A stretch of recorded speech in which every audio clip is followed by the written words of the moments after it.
Hey, can I get the timer to start after my introduction? I just don't want the timer to include the introduction. No, it's. So it's going to include? Yeah, it must be included. From the minute we stop clapping and we start speaking. Okay.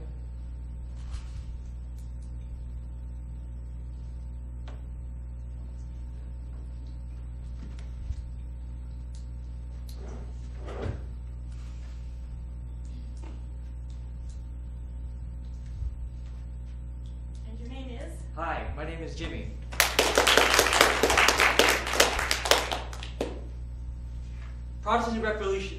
Protestant Reformation, French Revolution, the Boston Tea Party, the March on Washington, the Occupy movement. Now, what do they all have in common? Well, if you're paying attention to my introduction, I mentioned three key words: Reformation, Revolution, Movement. They all seem to add up to a word that we use every day to tell our friends and families to not listen to Justin Bieber or Nicki Minaj. Protest. Hong Kong protest. Integrating the past and present for a brighter future. How many of you guys know about the Hong Kong protest?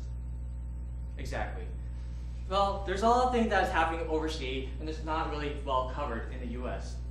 I am here today to clarify and clear up misconceptions about Hong Kong, and it is important for us to know what's happening in Hong Kong. While we, the West, seem to perceive China and the Far East as a whole, we need to understand that Hong Kong may be part of China, but it's actually distinctively different from China in many ways. Culturally, socially, politically, economically, you can just keep on going forever.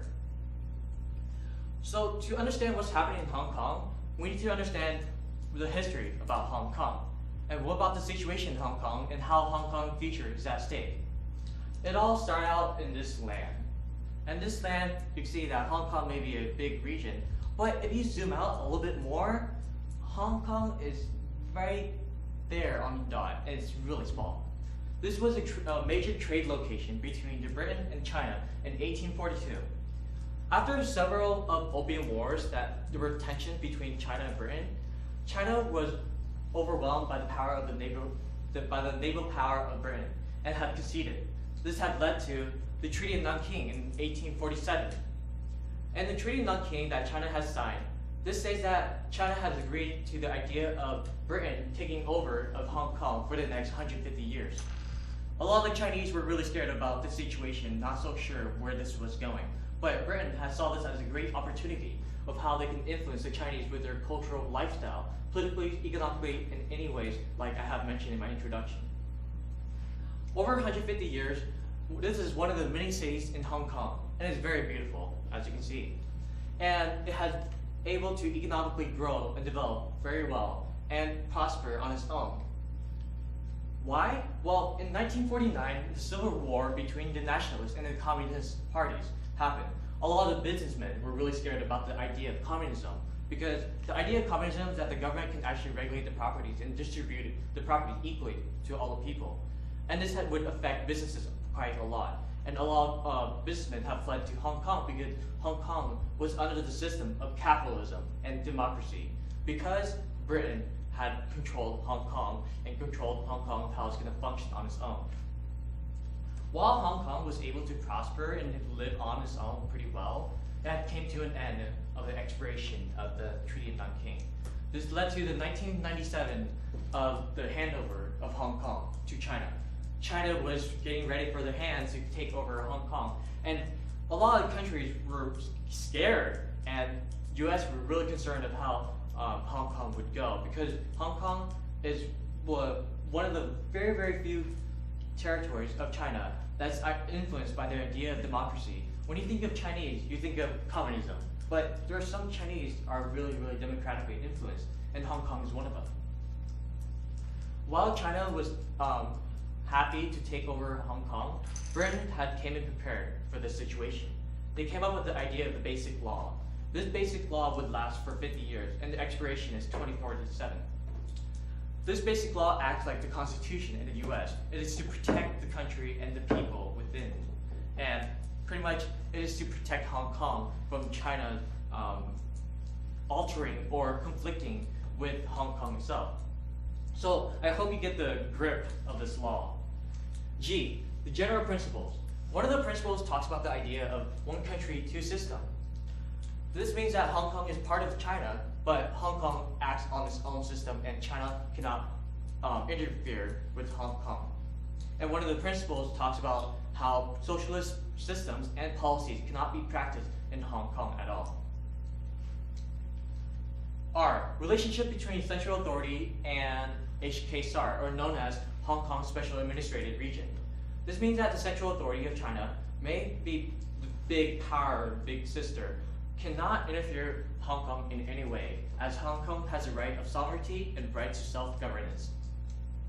I. Individual rights and freedom. This is very important, as many of us are very influenced by the idea of freedom of speech. Yeah! So, as freedom of speech is very important to us, but it's also very important to Hong Kong. Freedom of assembly, everyone has the rights to vote, equal rights. Yes, there are Chinese who actually believe in this kind of stuff. And Hong Kong must preserve those rights and cannot change or alter them in any way.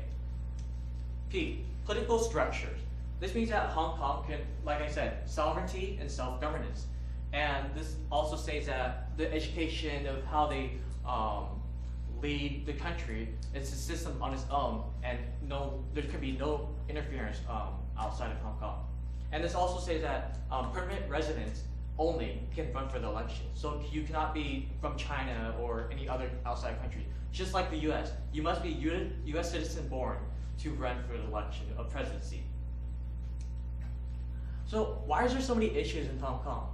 Well, currently and recently, Beijing of China has recently passed a legislation that allows them to nitpick candidates that can actually run for the election of 2017 for Hong Kong. Is that violating one of the principles? Yes, it actually is. And Beijing, as a big sister, thinking that they're in power and can do whatever they want. And this is why a lot of people were outraged by the idea that China interfering with the election, and why they're trying to stop the progression of communism. The legislation can pick out all the candidates that are influenced by the idea of communism, and kicking out all the ones that are influenced by the idea of democracy. Wasn't Hong Kong influenced by the idea of democracy? Britain has influenced them for over 150 years. So what's next? I mean, I have to tell you guys about the situation of Hong Kong and how the history of Hong Kong had came, and why Hong Kong features at stake. Well, it's either that the Hong Kong will gain full democracy, will they keep on fighting for what they believed in, and as you can, I have already observed that they've been very deeply influenced by the idea of democracy, or will they finally fall to China?